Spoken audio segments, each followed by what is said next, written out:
aujourd'hui, un thème particulier. Je n'étais pas du tout parti sur ce thème-là. Et puis, j'ai commencé à écrire autre chose. J'avais d'autres inspirations, complètement d'autres inspirations, ou plutôt des inspirations de la chair, une volonté humaine. Et quelque chose m'est apparu en tête, c'est le mot canon. Voilà. Vous savez que la Bible authentique est appelée le canon biblique. Voilà, puisqu'il y a les livres deutérocanoniques, des livres apocryphes. Vous connaissez l'enseignement par rapport à ça. Et donc, notre livre, c'est le canon biblique, qui nous différencie de, par exemple, la Bible de Jérusalem, qui n'est pas canonique, puisque des livres, 7 en l'occurrence, 5 et 2 passages modifiés, en l'occurrence, ont été modifiés en 1500 et quelques. Je vous passe toute l'histoire, si ça vous intéresse.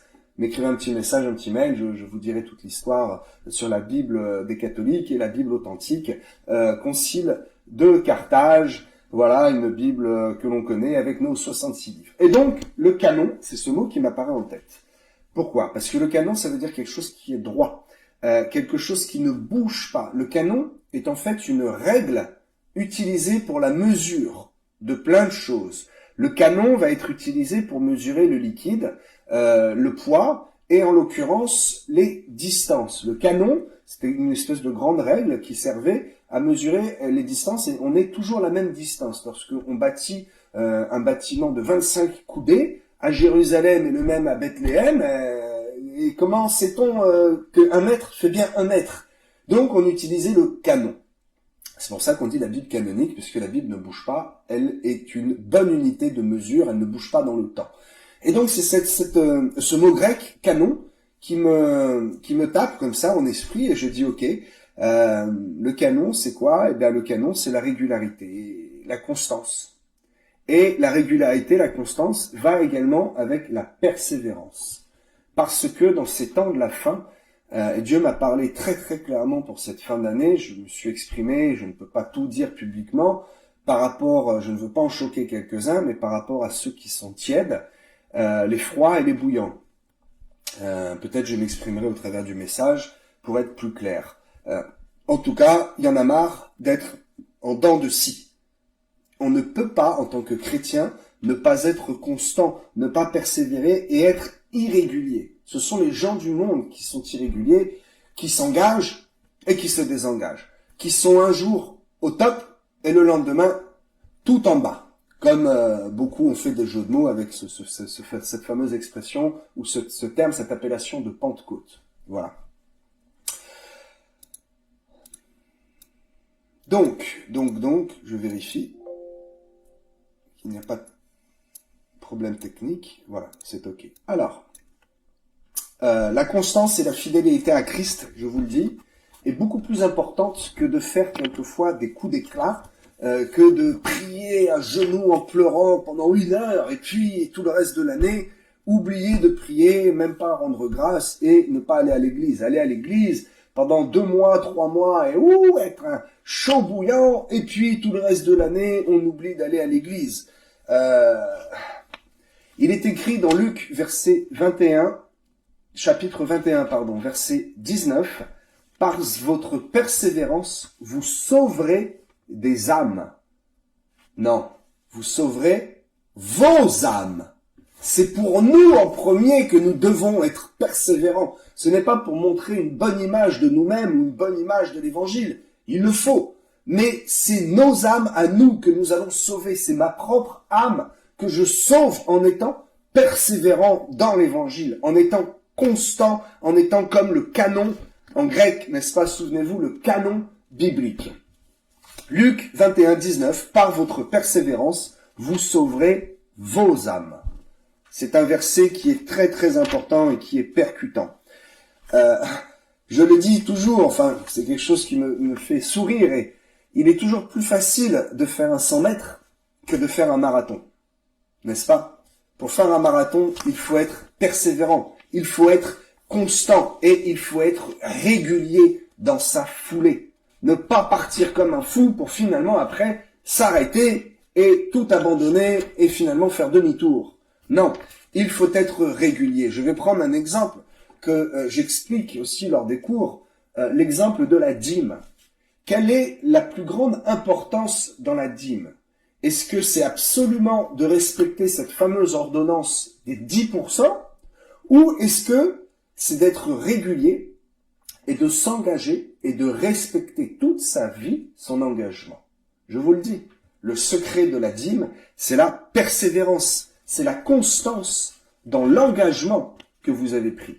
Dieu aime les gens, les chrétiens, ses enfants, lorsqu'ils sont constants, lorsqu'ils arrêtent de dévier toujours à gauche, toujours à droite, toujours oh ça va, et puis le lendemain, non ça ne va pas, oh ça va, oh non ça ne va pas.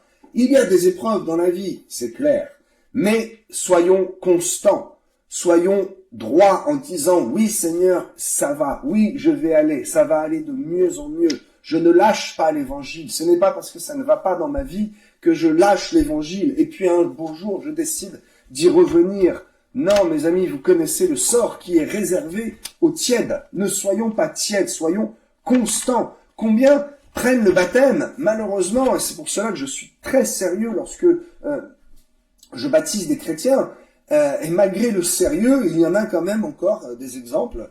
Je ne vais pas donner de nom, bien sûr que non, mais des chrétiens qui, au bout de 6 mois, 1 an, peut-être cela même leur prend 2 ans de baptême, ils se sont engagés. Eh bien, retournent en arrière, ne renient pas, mais quasiment, et ne vont plus à l'église et abandonnent leur vie chrétienne.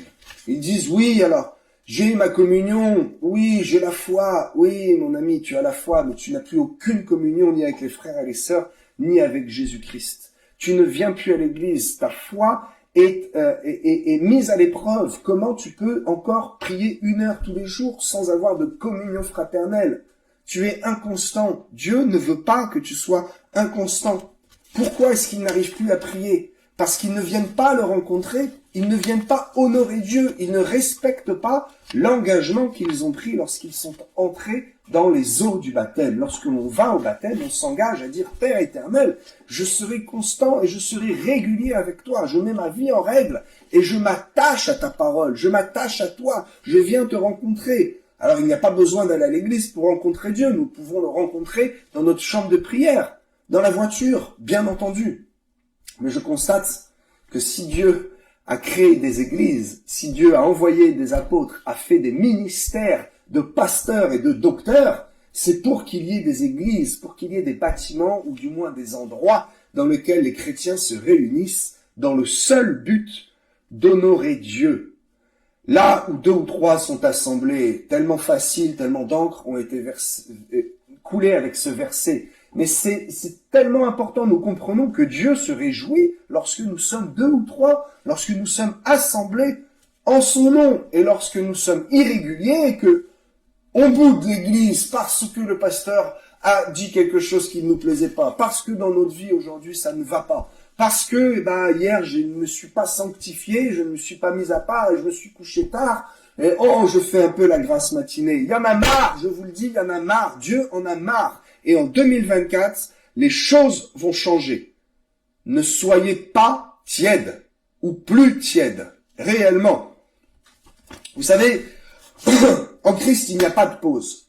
C'est une option qui n'existe pas. Je vous le dis. C'est comme tu gagnes au loto, et tous les jours, tu regardes je n'ai pas d'exemple, tu regardes ton billet gagnant, et tu te dis, peut-être j'irai le chercher. Et il est là sur le bureau, et il ne sert à rien. Cela n'existe pas, ce n'est pas possible. Avec Jésus, tu ne fais pas marche arrière. Tu ne fais pas de pause. Si tu fais une marche arrière, c'est très difficile. Avec Jésus, on avance ou on recule.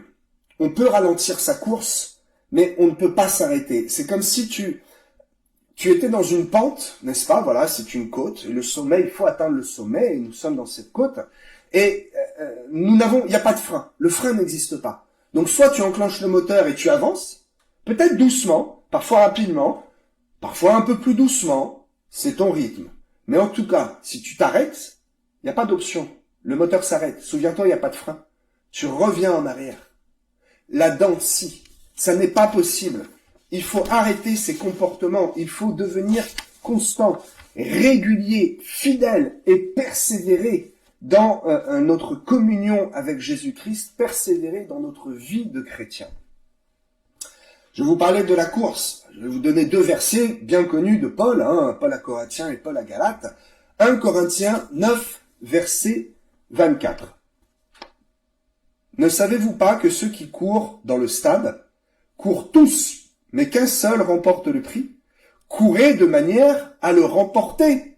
Oh, ce qui compte, c'est l'intention qui compte. Mais Seigneur, au nom de Jésus, je bannis ce langage de ma bouche. Je ne veux même pas l'entendre. Non, ce n'est pas l'intention qui compte. C'est le résultat qui compte.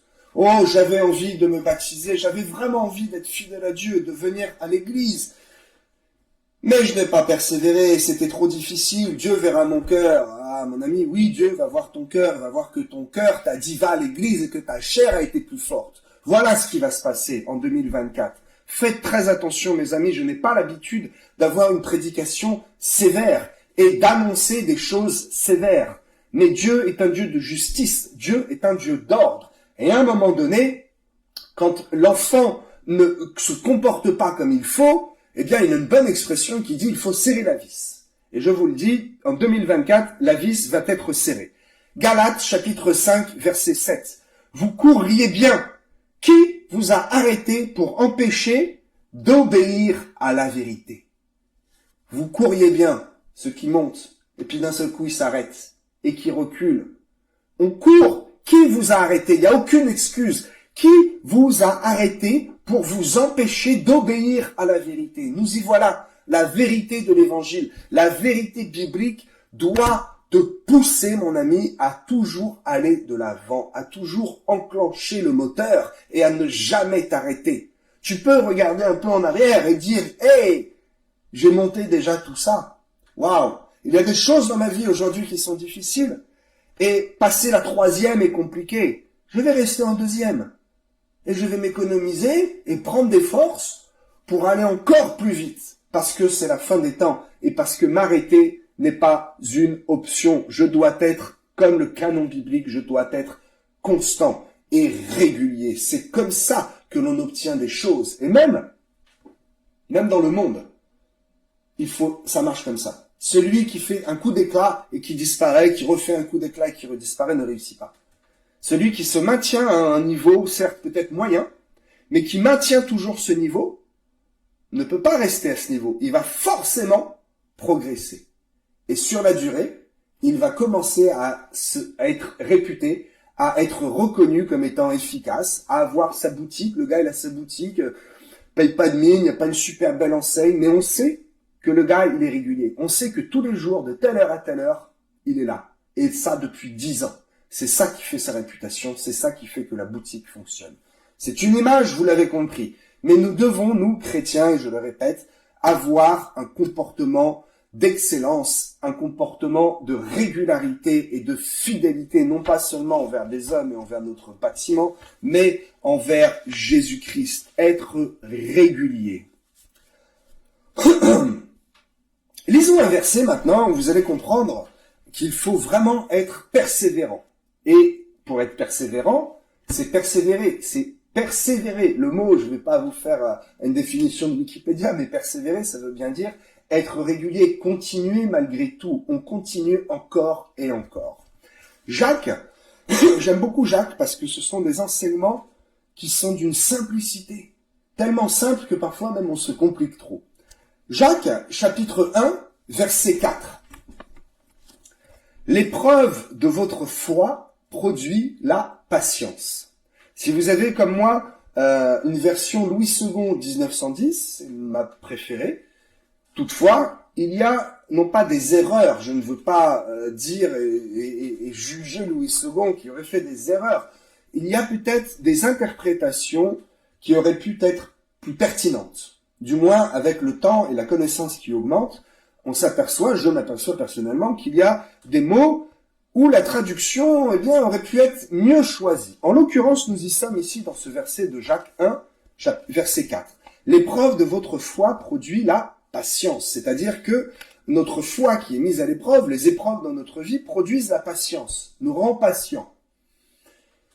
Le sens n'est pas mauvais et véridique, mais allons voir dans la vérité biblique, le vrai mot grec, qui est upomone. 5281 pour ceux qui regardent dans les Strong et qui vérifient. Vérifiez toujours ce que je vous dis. La vérité supporte d'être vérifiée, n'est-ce pas?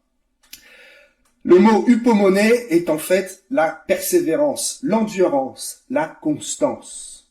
Donc, Jacques 1, verset 4, dans d'autres versions, nous dit, et donc dans d'autres versions, la traduction est bien choisie, le mot est bien choisi, l'épreuve de votre foi produit la persévérance. Voilà ce que produit l'épreuve de notre foi, ce que produisent les épreuves. Elles doivent, il n'y a pas photo, c'est comme ça, elles doivent produire la persévérance. Lorsque nous avons des épreuves, nous ne devons pas chuter en disant « j'ai une épreuve ». C'est le contraire que la parole de Dieu nous dit que cela produit.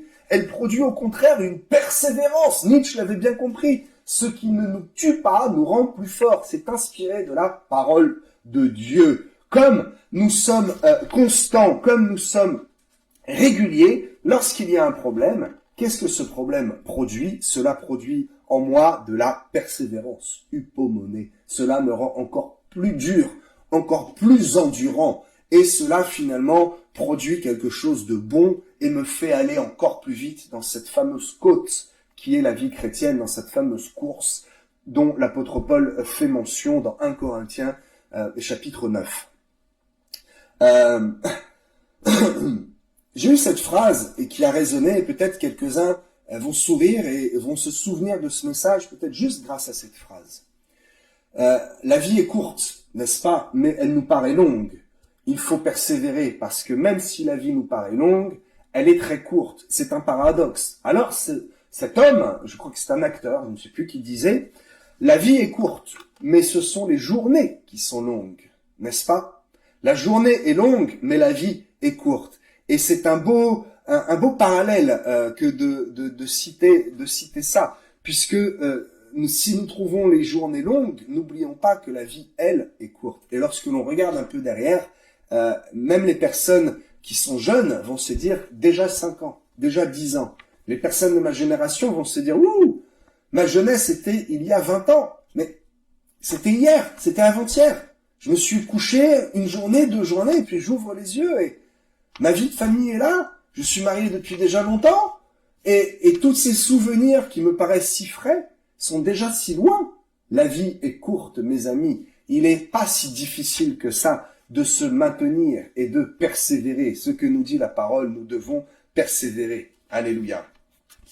Je l'ai écrit, alors j'espère que vous comprendrez, mais la régularité est mise à l'épreuve par l'épreuve elle-même. Votre régularité sera mise à l'épreuve par les épreuves. Une difficulté arrive, le fait de rester régulier et le fait de franchir cette épreuve va augmenter votre régularité et va démontrer que vous êtes constant. Tu sais, c'est comme, j'ai cette image, bon, peut-être ça va parler à quelqu'un, d'un gros 4x4, hein, on prend toujours l'image des véhicules, de la pente, et il a des suspensions qui sont mal réglées. Et il y a des cailloux, il y a des épreuves. Il va faire que de rebondir, en haut, en bas, en haut, en bas. Et dans l'habitacle, ça va secouer, ça va être difficile. Mais ce 4x4 est bien équipé parce qu'il sait qu'il va falloir être persévérant. Et les amortisseurs sont très bien réglés, ils sont très mous. Et donc, lorsque le 4x4 va passer sur ces cailloux, les amortisseurs vont faire le travail. Et le 4x4 ne va pas bouger d'1 centimètre. On pourra même mettre un verre sur le tableau de bord et ça ne bougera pas. C'est ce qui se passe. Lorsqu'il y a des épreuves dans ma vie, lorsque j'ai des attaques, eh bien, cela ne modifie en rien du tout, ma persévérance. Voyez-vous, quelques-uns disent, oh, c'est bientôt Noël, c'est l'approche des fêtes, nous sommes entre les 2 fêtes, je devais prêcher, puis finalement, il n'y aura pas grand monde, j'annule ou je reporte. Non, je suis persévérant. Ce n'est pas parce que nous sommes entre les 2 fêtes et que nous avons peut-être un peu la tête ailleurs que je ne vais pas prêcher, que je vais reporter mon message. Jamais de la vie, surtout pas. Soyons persévérants, soyons constants. Il est très facile, et j'ai évoqué l'exemple de ce 4x4, d'être constant ou de dire que nous sommes constants lorsqu'il n'y a pas d'épreuve. Mais lorsque l'épreuve vient, eh bien, c'est ce que j'explique, que l'épreuve elle-même met en épreuve notre constance, notre régularité. Et donc, c'est là que l'on voit si vraiment nous sommes canons, nous sommes droits. Parce que quand il n'y a aucun problème, c'est toujours facile que d'être droit et de dire, ok, je vais à l'église, et puis à 14 heures, je rends le tablier, il n'y a pas besoin de grande sanctification, puisqu'il n'y a pas d'épreuve dans ma vie, tout va bien. Mes amis, 2024, souvenez-vous de ce que je vous dis, 2024, il y en a qui vont se faire surprendre. Je vous le dis, vraiment. Ok, je n'ai pas vu le temps qui passait et j'ai été inspiré. Prenons un exemple, toujours, un exemple biblique. Un exemple qui va peut-être vous surprendre. Et j'ai tout de suite eu en esprit cet homme. Alors j'ai quand même étudié, j'ai été chercher quelques histoires et les versets bibliques. Et c'est le roi Saül. Voilà, le roi Saül, non pas Saül de Tarse, Saint Paul, mais le roi qui a poursuivi David, le premier roi, voilà, le premier roi de l'histoire du peuple juif. Pourquoi? Parce que le peuple en a marre des prophètes, des juges, et comme les autres nations qui ont des rois, ils désirent eux aussi avoir un roi. Politiquement, c'était un choix intéressant, puisqu'effectivement, les juges n'avaient pas autant de pouvoir et de détermination pour mener les guerres. Les juges étaient plus des conseillers et jugeaient des situations. Mais il fallait une tête, il fallait un meneur pour mener le peuple. Le peuple l'avait bien compris. Il demande à Dieu, voilà, ça passe par le prophète Samuel, et donc c'est Samuel qui va oindre, 2 fois d'ailleurs, Saül. Et donc Saül devient roi. Ok, il commence très très bien son règne, historiquement. Il mène plusieurs fois le peuple à la victoire. Il croit en Dieu, il est un bon roi, un bon chrétien. Il dévie pas de sa mission, il est constant. Puis, un jour, sa constance commence à dévier. Il commence d'abord à ne pas obéir pleinement à Dieu, inconsciemment, mais il a voulu en faire trop. Il fait un sacrifice alors qu'il fallait attendre le prophète et que le prophète devait faire le sacrifice. Il s'est précipité. Parfois, la précipitation n'est pas bonne. Lorsque nous ne sommes pas dans l'onction et lorsque nous n'avons pas les révélations, alors ne nous précipitons pas. Ici, il s'est précipité et Samuel arrive et une première mauvaise parole d'un prophète tombe sur sa vie. 1 Samuel, chapitre 13, verset 11, il est écrit « Maintenant, ton règne ne durera pas ». Lisez 1 Samuel 13, de 11 à 14. C'est ce qui s'est passé, il a fait un sacrifice, il aurait dû attendre le prophète arrive et il lui dit « C'est dommage, maintenant ton règne ne durera pas ». Il avait prévu, Dieu avait un plan parfait, mais Saül a dévié de ce plan, parce qu'il a commencé à dire, à tomber. Il a eu peur d'échouer, il a eu peur que le prophète n'arrive pas à temps, et il a fait lui-même le sacrifice. Et résultat, ton règne ne durera pas. Et là, la porte ouverte, et il commence à désobéir. Dans 1 Samuel, chapitre 15, verset 3, il n'extermine pas tous les Amalécites, comme Dieu lui avait dit. Et il en laisse quelques-uns. Il prend lui-même sa propre décision.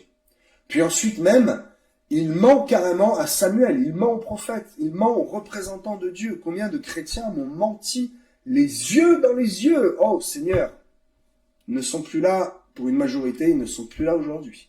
Faites très attention à rester constamment en haut, parce que quand vous laissez la pente arriver, quand vous autorisez une certaine descente dans votre vie spirituelle, alors c'est de plus en plus grave et la spirale peut s'enclencher. Il tente de tuer David, 1 Samuel 19, 10, alors même que David se bat pour lui. Et même, il décide de le poursuivre. David a les moyens de tuer Saül, mais il ne le fait pas.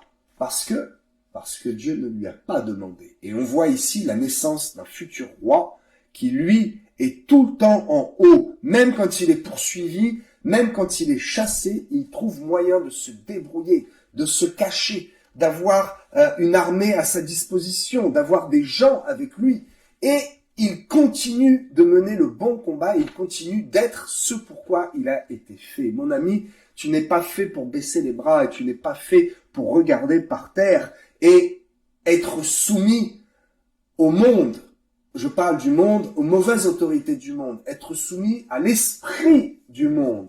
Non, nous sommes la tête et nous ne sommes pas la queue. Nous devons toujours regarder vers le haut. Et ce n'est pas de la force pensée et dire je suis positif, je vais bien, tout va bien, je vais bien, tout va bien. Non, mais nous sommes forts en Christ. Et être persévérant, être constant, c'est ça, c'est dire je m'accroche à rester toujours en haut et je confesse que je serai toujours en haut. Pas de descente, pas de retour en arrière, pas de pause, parce que si je fais une pause, je glisse et je retourne en arrière. Si je prends un engagement, je vais jusqu'au bout de cet engagement. Alléluia.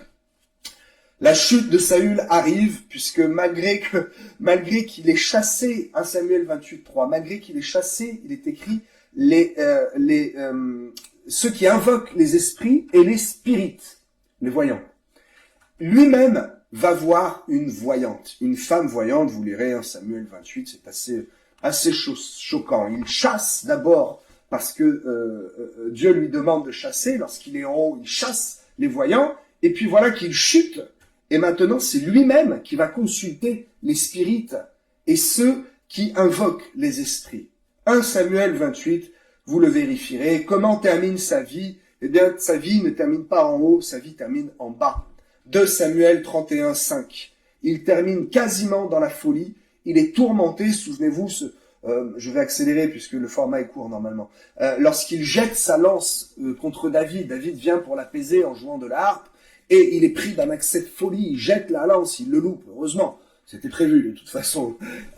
Et il termine, il est humilié, il est blessé, il ne veut pas se faire capturer par l'ennemi, il demande à son soldat, tue-moi, le soldat, je ne tuerai pas un roi, il ne veut pas prendre la responsabilité, et Saül pose son épée, et se jette sur son épée. Oh, quelle fin malheureuse pour un roi qui aurait dû rester tout en haut. Voilà ce qu'était la destinée de Saül. Et voilà comme il a chuté. Il finit quasiment fou et il se suicide. Quel malheur!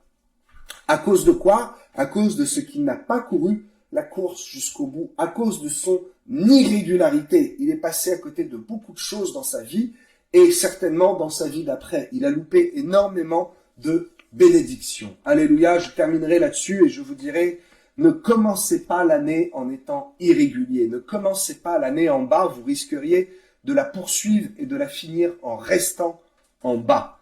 Il reste quelques jours pour vous engager et pour vous engager sérieusement avec Dieu. Faites une alliance avec Dieu, un engagement sans faille. C'est la plus belle des offrandes que vous pouvez faire à Dieu. De vous engager et de respecter ce pourquoi vous vous êtes engagé. De lui offrir quelque chose et de ne jamais le reprendre. En 2024, je vous le dis, il n'y aura plus de tièdes.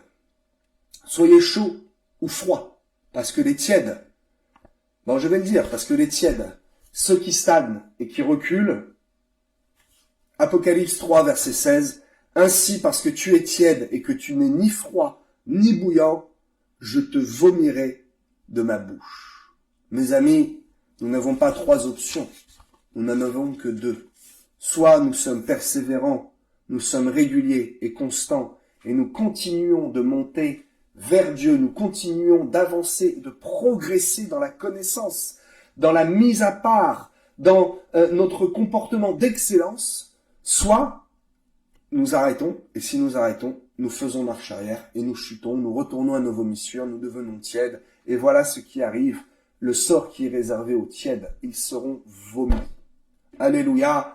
J'espère ne pas vous avoir choqué, ou plutôt aussi, j'espère vous avoir choqué un peu ce soir, que vous puissiez réellement vous remettre en question et dire 2024, eh bien, c'est peut-être la dernière année où il m'est encore donné la possibilité librement de faire quelque chose.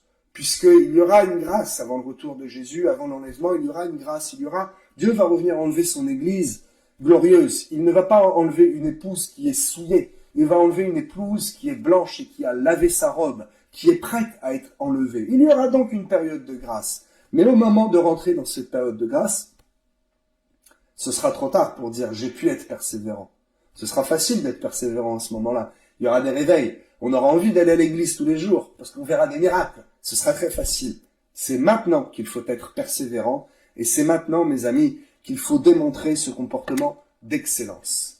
Alléluia, j'espère que ce message vous a plu. Pensez à vous abonner à la chaîne YouTube là que vous voyez là, Voilà. Si vous avez été béni par ce message, sachez que je vis à 100% du ministère. Je n'ai pas de travail séculier. Je donne tout mon temps à l'évangile. Je passe des heures et des heures derrière mon bureau, au téléphone et dans la lecture de la Bible. J'ai plusieurs Bibles. Je suis toujours plongé dans la parole de Dieu. Donc si vous avez à cœur de me soutenir, vous pouvez envoyer par PayPal sur Parole Vivante. Voilà, pour faire des dons et pour vous abonner à la chaîne YouTube pour me soutenir. J'espère atteindre quelques 1000 abonnés d'ici la fin de l'année. Ce n'est pas beaucoup, mais c'est symbolique. En tout cas, nous avons passé, avant cette vidéo-là, j'ai passé le cap des 100 vidéos, un cap symbolique, et je vais continuer, je vais persévérer pour votre édification.